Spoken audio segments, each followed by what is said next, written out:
Bienvenue à tous, merci de votre fidélité sur la chaîne au cœur de l'information d'ici et d'ailleurs. Planification stratégique et opérationnalisation du 8e cycle de financement du FEM. Nous parlons environnement et développement durable. Ceci est le thème d'une rencontre qui se tient à Abidjan, celle de la Commission nationale du Fonds pour l'environnement mondial, 8e du genre. Objectif de l'atelier qui va durer 2 jours est entre autres d'informer, sensibiliser sur les orientations stratégiques du FEM, les différentes possibilités de financement des projets. Issa Badini et Tima Traoré pour le compte-rendu de la cérémonie d'ouverture. Selon la Banque mondiale, la non-action dans la préservation climatique pourrait coûter 13% du PIB réel des pays d'ici 2050. Autre étude non moins importante, c'est celle d'un groupe d'experts internationaux qui note que l'Afrique d'ici 2040 perdra l'équivalent de 2 à 4% de son PIB. Qu'il soit l'une ou l'autre étude, la note pourrait être salée. C'est dans ce contexte que la Côte d'Ivoire ambitionne de réduire jusqu'à 30,41% d'ici 2030 ses émissions de gaz à effet de serre, quitte à se passer de près de 11 000 milliards de francs CFA.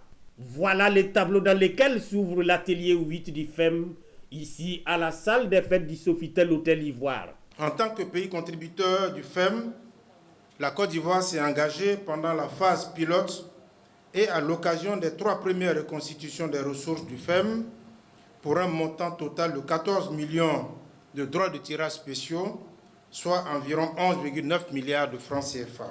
Donc la Côte d'Ivoire pour le FEM 8 a une allocation de 12,86 millions de dollars pour couvrir les projets relatifs à la diversité biologique, à l'atténuation des changements climatiques et à la dégradation des terres. Mais à cela s'ajoutent les ressources qu'on appelle non-stars, donc qui ne sont pas mises à part, et qui proviennent des ressources des fenêtres, des produits chimiques et déchets. Dans le même ordre d'idées, les conclusions du rapport de la Banque mondiale sur le climat et le développement, notamment sur le coût de l'inaction évalué à 13% du PIB réel d'ici 2050, appellent un éveil de conscience. Planification stratégique et opérationnalisation du 8e cycle de financement du FEM, tel est le thème général de l'édition, mais aussi celui du panel introductif.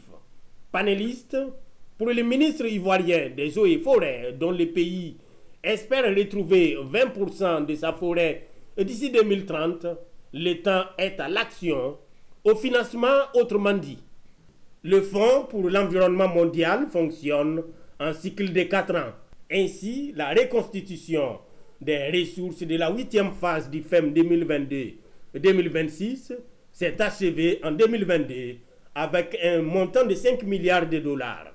À cet effet, le FEM a accordé à la Côte d'Ivoire 7 milliards 716 millions de francs CFA destinés à des projets dans les domaines de la biodiversité, les changements climatiques et à la dégradation des terres.